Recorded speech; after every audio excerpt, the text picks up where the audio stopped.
मीरपुर माथिलो शहर में 15 महीना अॻु हथियारबंद सां क़तल कयल डिस्ट्रिक्ट काउंसिल जे मेंबर ऐं छेजण बिरादरी जे चङे मुड़ुस हाजी मुमताज़ छेजण जे कातलनि खे गिरफ़्तार न करण ख़िलाफ़ केतिरनि ई माण्हुनि एहतजाजी मुज़ाहिरो करे बाईपास ईदगाह रोड खां भिटाई चौक ते रैली कढी, पैदल मार्च करे धरणो हयो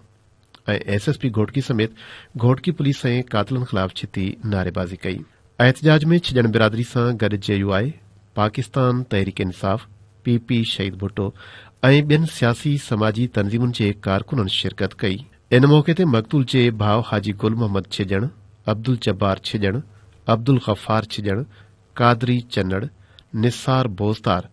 ऐं ॿियनि ख़िताब कंदे चयो त हाजी मुमताज़ छेजण खे ज़िले हेडक्वार्टर शहर मीरपुर माथिलो विच शहर में गोलियूं हणी बेदर्दी सां क़तल कयो वियो। धाड़ेल उमर शर, शहज़ादो शर, नादिर शर, अली हसन शर ऐं शाहनवाज़ समेत 6 जवाबदार मथां केस दाख़िल थियण बावजूद 15 महीना गुज़रण बाद बि घोटकी पुलिस को हिकु जवाबदार गिरफ़्तार नाहे करे सघी, जॾहिं त जवाबदार सरेआम पंहिंजे घरनि में वेठा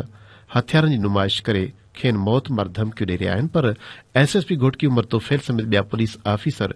संदनि कमदारी में पूरा आहिनि। हुननि चयो त कंहिंजो को कुकुड़ मारिजी थो वञे त पुलिस ऋण ॿारे ॾिए थी, पर हिते नौजवान चङो मुड़ुस मुमताज़ छेजण क़तल थी वियो पर पुलिस कख वञी बीणो न कयो। एहतजाज कंदड़नि चीफ जस्टिस ऑफ सिंध ऐं आईजी सिंध खां हफ़्ते अंदरि जवाबदारनि जी गिरफ़्तारी जो मुतालबो कंदे चिताव ॾिनो त एहतजाजी तहरीक शुरू कंदा।